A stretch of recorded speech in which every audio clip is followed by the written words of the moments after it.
humanidade sempre produziu muita arte. Algumas mais reconhecidas que outras, de fato, mas se tem uma coisa que a gente sabe fazer, essa coisa é contar histórias. E várias histórias mostram, de uma forma meio indireta, medos que são tão intrínsecos na gente que, tipo, a gente nem sabe por que a gente tem medo disso. Como, por exemplo, o medo de lobos. Antigamente, os humanos eram caçados por essas criaturas ferozes com dentes afiados que podiam estraçalhar a gente em poucos segundos. Isso estabeleceu um medo que nunca realmente foi embora. O lobo ele sempre vai ser um símbolo de ameaça. Mas a humanidade mudou e o homem se tornou o caçador feroz e violento. Só que o medo dessa figura canina meio que ainda estava vivendo ali no nosso inconsciente. Mesmo sabendo que hoje em dia um lobo talvez não seja uma ameaça assim tão grande comparada com tipo um homem armado. Então se você pega a imagem do lobo, o medo intrínseco, e a imagem do homem, que é uma ameaça explícita, você tem uma criatura que é ali duplamente assustadora. Você tem um lobisomem. Existem muitas mídias que tentaram ali retratar essa imagem imaginária do lobisomem, e nenhuma delas foi melhor que Van Helsing, tá bom? Apenas aceitem. Essa criatura que é um misto de lobo com homem, que é completamente descontrolada e se transforma na lua cheia, que é quando essa maldição toma conta do seu ser. E curiosidade, os lobos de Crepúsculo não são lobisomens. Meio que falam no livro que existem lobisomens e eles não são.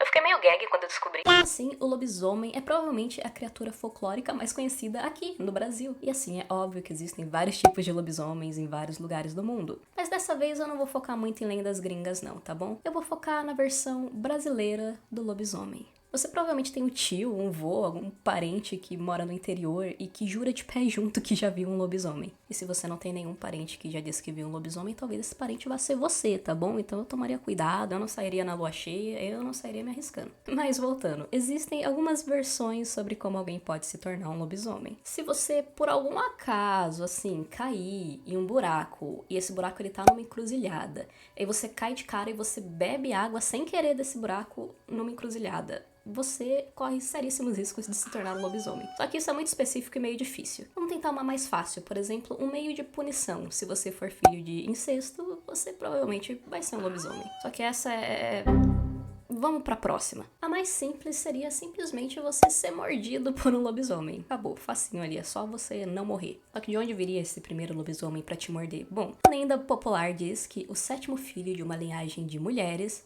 é o lobisomem. E aí, esse 7º filho vai ser amaldiçoado a se tornar um lobo em toda a lua cheia a partir dos seus 13 anos. Inclusive, 13 vira e volta é pintado como um número de azar, né? Assim, muito provavelmente essa lenda chegou no Brasil por causa de quem? Dos colonizadores portugueses. Os caras deixaram o lobisomem e levaram o pau-brasil, é mole? Mas o negócio é que a própria lenda portuguesa pegou muito do conto greco-romano. No conto grego, o deus de Arcádia, Licaão, que era um homem bem ali do cruel, resolveu testar a divindade de Zeus. Péssima ideia. E aí ele foi lá e ofereceu nada mais nada menos do que carne humana ali pro Senhor dos Trovões. Aí Zeus ficou puto, né? E resolveu transformar ele e os filhos dele em lobos. E é daí que viria o termo licantropia. Já no conto romano, registrado pelo Petrônio, um homem chamado Niceros conta que ao caminhar com um soldado numa noite de lua cheia, esse soldado possivelmente teria se despido e ido pra floresta virar um lobisomem. Então, quando ele encontrou com essa besta, ele não sabia que era o amigo dele, mas ele conseguiu dar um tiro ali no pescoço desse bicho. E aí, no outro dia, o amigo dele voltou pra casa na forma humana, só que com o pescoço machucado. Isso indicaria que ele, na verdade, era o monstro. Ou seja, tem elementos ali dos contos que foram passados de um jeito ou de outro. Mas assim, como que se popularizou no Brasil esse negócio de 7º filho? Então, principalmente ali no interior, não existiam muitos assim métodos contraceptivos, sabe? Não tinha muito como impedir gravidezes. Então era bem comum que as pessoas tivessem muitos filhos. E as chances de terem 6 mulheres e um homem eram difíceis, mas assim, não era um negócio impossível não. E o que acontece? É que apesar de ter muitos filhos, ou seja, muita gente, não tinha muita segurança.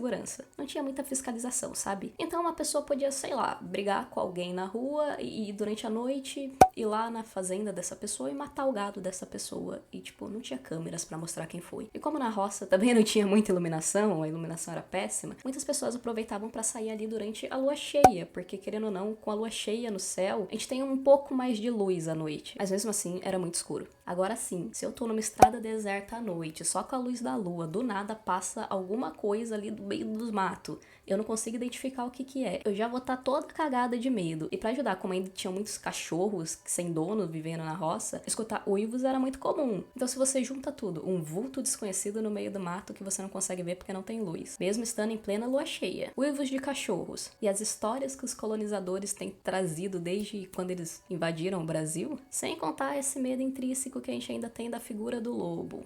O meu cérebro assustado meio que só ia aceitar que viu um lobisomem também, não tem muito que eu possa fazer, eu ia falar pra todo mundo que eu vi um lobisomem sim. Inclusive, na época da quaresma, é dito que as aparições de lobisomens aumentam, né? Porque nessa época eles são obrigados a se transformarem ali toda sexta-feira, mais ou menos à meia-noite. E tem regiões do Brasil que literalmente a cidade fica assim, deserta, porque as pessoas não saem à noite. Eu também não sei se eu correria o risco não, hein? Mas assim, por que existe essa vertente mais religiosa desse mito? Porque basicamente a cura pra licantropia nessa vertente do mito seria você batizar os seus filhos, porque daí eles não poderiam virar esse tipo de criatura. Uma criança batizada não pode virar um lobisomem. Ou seja, até a religião usou dessa lenda pra falar, batize seus filhos aí, galera, vamos tá batizando as crianças, gente. Mas a parte mais interessante é que em cada região do Brasil meio que tem uma raça diferente de lobisomem. Alguns relatos descrevem essa criatura com uma forma mais parecida com o lobo guará, outras vão acabar descrevendo mais parecidas com um cachorro magrelo ou até mesmo com um porco. E aí é óbvio que esses animais vão acabar sendo mais comuns em certas partes do Brasil. Então, tipo, normalmente o animal que você tem no sul é meio diferente do animal que você tem ali no Nordeste, e daí as pessoas do sul vão descrever o lobisomem de um jeito e as pessoas do Nordeste vão descrever de outro jeito. Mas independente da região ou da religião, a lenda do lobisomem acaba sendo muito sobre esse medo profundo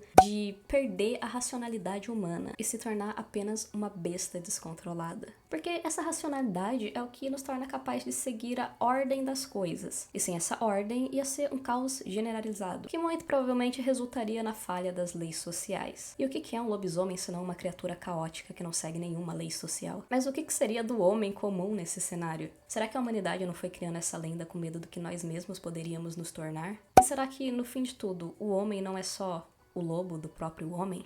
Se você gostou desse vídeo, compartilha com alguém que já viu um lobisomem, ou que você acha que deveria ver. Inclusive, se você já viu um lobisomem, comenta aqui embaixo. Tipo, conta mesmo como que foi, eu quero saber, eu tô curiosa. Por favor, deixa o like, se inscreve no canal, te vejo no próximo. Valeu, falou!